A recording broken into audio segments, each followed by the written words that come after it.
Bonjour à tous et bienvenue dans l'interview. Bonjour Evelyne Uytebroek. Bonjour. Vous êtes députée bruxelloise pour Écolo. On rappelle que vous avez été ministre de l'Environnement, mais que vous ne l'êtes plus puisque Écolo est dans l'opposition maintenant à la région bruxelloise. Entrée en vigueur ce matin du moratoire sur le fameux plan Wathelet, c'est une bonne ou c'est une mauvaise nouvelle ? Non, c'est une bonne nouvelle. D'abord, c'est une bonne nouvelle parce que j'avais déposé cette action en cessation environnementale avec pas mal d'arguments. Il ne faut quand même pas oublier qu'il y avait plus de 400 000 Bruxellois qui souffraient de ces nuisances sonores, qui ne souffraient pas avant qu'il y ait le plan Wathelet. Et donc, nous avons gagné quand même en justice. Donc, le moratoire, c'est normal qu'on suive la justice. Maintenant, et comme tout le monde le dit, ça ne suffit pas.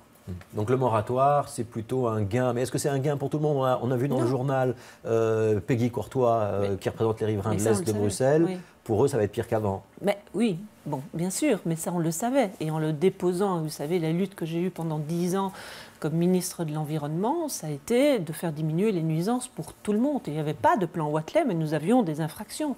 Donc aujourd'hui, il n'y a peut-être plus le plan Wathelet, ce sera mieux pour pas mal de Bruxellois. On divise quand même aujourd'hui par 3 le nombre de Bruxellois qui sont survolés. Donc ce sera mieux pour ceux qui habitent Etterbeek, Oderghem. Une partie sur le canal, mais pas tous. Mais donc, on le sait, ce moratoire, ça ne suffit pas. Ouais. Et donc, il y a encore beaucoup de choses à faire parce que beaucoup de quartiers bruxellois et d'autres quartiers souffrent de ces nuisances sonores. Oui, je vous propose une question sur Twitter de Isabelle Dezaguerre.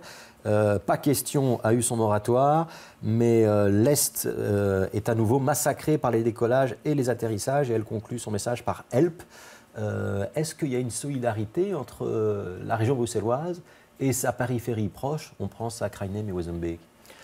Ou est-ce que finalement remettre la nuisance sur Kruinem et Wezenbeek, c'est finalement la moins mauvaise solution pour les Bruxellois et pour les gouvernements bruxellois ? J'ai toujours essayé comme ministre, même ministre bruxelloise, sur ce débat, d'essayer de diminuer les nuisances pour tous. Ça veut dire aussi travailler évidemment sur les avions, sur le vent, sur les pistes, sur toute cette question-là. Mais ça, c'est du ressort du fédéral. Alors aujourd'hui, Mme Galland, et je l'ai entendu ce matin, c'était très bien, elle a fait une promenade à Etterbeek, elle a fait une promenade un peu partout, elle dit qu'elle entend les gens et qu'elle va prendre des décisions. Il faudra en prendre des décisions, il faudra être très, très courageux. Mais ce que je voudrais bien lui dire, c'est en tout cas de ne pas réinventer la poudre et de ne pas repartir à zéro. Vous savez, un cadastre du bruit, on l'a en région bruxelloise. On sait que ce soit depuis le plan Wathelet ou avant, où nous avons des problèmes de nuisances sonores. Donc quand elle dit qu'il faut prendre le temps d'étudier le dossier et qu'elle sous-entend qu'elle va commander une nouvelle étude, c'est perdre du temps, ça. Je crois qu'elle peut entendre les gens, mais il y a des choses qui existent. C'est un dossier qu'elle découvre aujourd'hui, je veux bien. Mais enfin bon, on a vécu M. Ansur, on a vécu M. Landert, M. Scoop, M. Wathelet. Des études ont été réalisées, mais si Mme Galland ne part pas d'un principe qui doit être accepté, qui doit être adopté, que veut-elle ? Est-ce qu'elle veut disperser les nuisances ou est-ce qu'elle veut les concentrer ? Si elle ne prend pas ce principe de départ, je ne sais pas vers où elle va. Dans votre communiqué, vous avez publié un communiqué il y a 2 jours, vous écrivez quand même « Les nuisances tant sonores que de santé doivent faire l'objet d'études objectives ». On n'a pas besoin de nouvelles études, si je vous entends bien. Non, ce que je dis, c'est que nous avons où il y a des infractions, donc on sait. Par contre, des études par rapport à d'autres villes européennes qui ont adopté certains règlements, qui n'ont pas autant de problèmes, oui, on peut les faire. Mais elle ne doit pas non plus, elle doit, je dis, repartir d'un principe. Que veut-elle ? Que veut-elle ? Pour nous, ce qu'il faut, c'est survoler le moins de personnes possible. Ouais, et vous êtes d'accord avec Peggy Courtois ? Maintenant, si on décide de concentrer, on doit exproprier, indemniser et aller jusqu'au bout de la logique ? Mais attendez, ça, bien sûr. Et je le redis encore, reprenons les textes. Je le lui donne, ce texte. Nous avions, avec M. Landert, c'était vers 2006-2007, fait un accord de coopération. On n'est pas arrivé au bout. Les 3 régions et le fédéral étaient autour de la table. Nous avions un accord de coopération avec un institut des nuisances sonores et avec certaines règles. Je pense, et je le lui dis, il faut quelque part dépolitiser ou dépassionnaliser le débat. Il faut effectivement avoir certains experts qui peuvent objectiver, ça ne va pas prendre des années. Et puis, effectivement, il faut avoir ces routes. Mais n'oublions pas une chose, parce qu'aujourd'hui, on n'entend pas beaucoup les néerlandophones.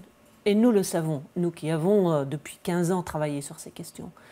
Si vous ne partez pas avec un principe en accord au fédéral avec vos collègues flamands, vous n'y arriverez pas. Parce qu'à un moment, de toute façon, et que va faire la NVA? On peut poser la question aujourd'hui, avant que Mme Galland ne se lance dans des tas d'études, c'est de savoir quelle va être la position de la NVA au fédéral par rapport à cette question. Vous avez peut-être vu le reportage dans le journal, on voit même qu'à l'intérieur du gouvernement bruxellois, les ministres néerlandophones, ils ne s'étaient pas pressés de se prononcer ce matin. Est-ce que quand vous étiez ministre de l'Environnement, vous avez rencontré des réticences, des freins, des objections quand, par exemple, la région bruxelloise menaçait d'attaquer en justice? Il y a eu en tout cas certains freins très clairs. Qui venaient d'où?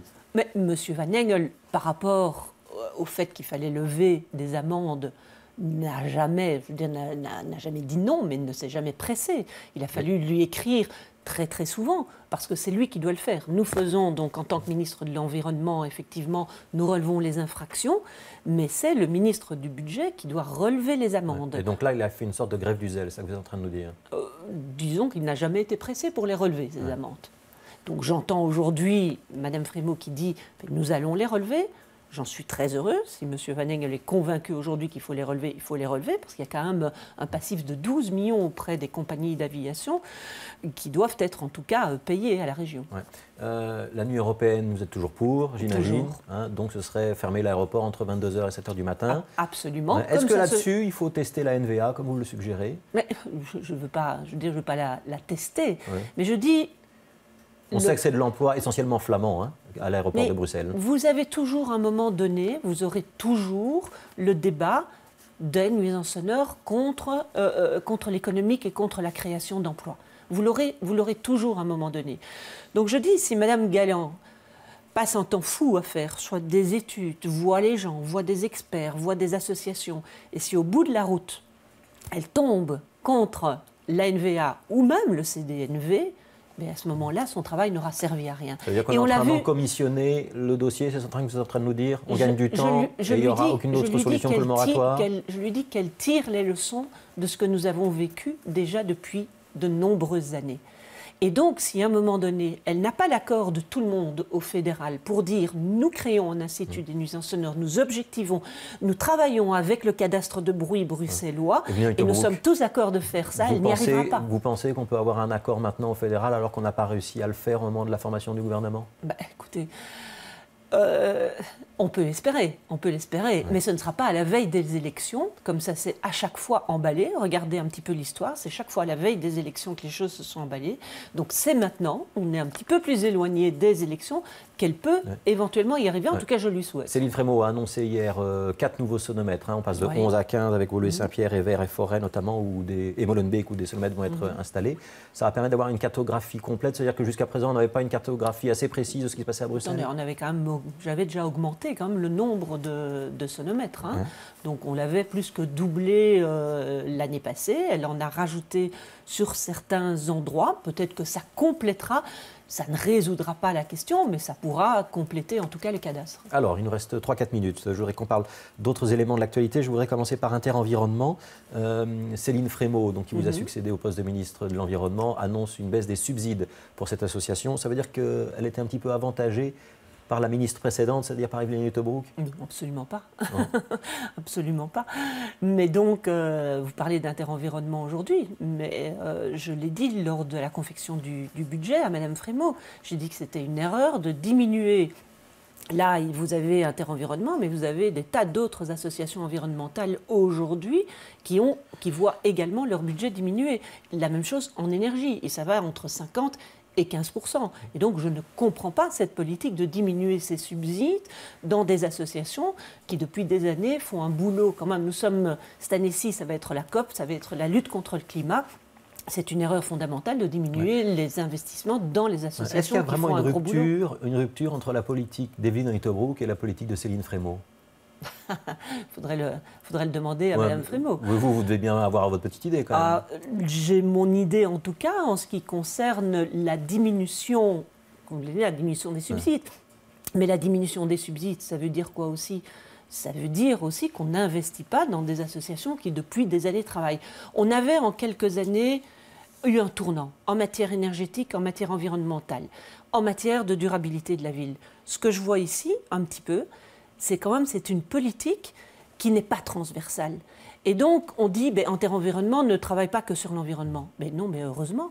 Et l'environnement, ce n'est pas qu'un espace vert, l'environnement c'est tout. L'environnement c'est aussi la ville durable, ce sont les quartiers, c'est aussi de la rénovation urbaine, l'environnement c'est partout. Donc il faut continuer cette politique qui est une politique transversale. Alors je voudrais que vous jetiez un œil à une image qu'on va vous proposer. C'est le nouveau logo de la COCOF, la Commission communautaire française, présenté ce matin par Fadila Lalanne, qui est ministre-présidente de la COCOF. Votre premier commentaire? Vous le connaissiez d'abord ou vous le découvrez maintenant? Non, je le découvre. Je le découvre un peu avec surprise. D'abord, je ne suis pas sûre qu'il fallait changer de logo. Et puis, je crois qu'il y a vraiment d'autres priorités à la COCOF en matière de cohésion sociale ou d'autres politiques que de commencer. Parce que tout le monde va se focaliser, on le sait bien, quand il y a un logo ou quand il y a un nouveau nom, tout le monde se focalise là-dessus. Donc, voilà, Madame Lalanne est arrivée, a voulu changer certaines choses. Je crois que c'est pas comme ça qu'on met son empreinte. Le bleu et le jaune qui rappellent l'iris, la carte de la région bruxelloise. Est-ce qu'il faut, écoutez, je la vois pour la première fois. Est-ce qu'il faut vraiment mettre en grand francophone? Est-ce qu'il y a une frustration quelque part? Je veux dire, la Commission communautaire française, oui, elle défend les francophones, mais à ce point, mettre francophone sur une carte, c'est pas très lisible.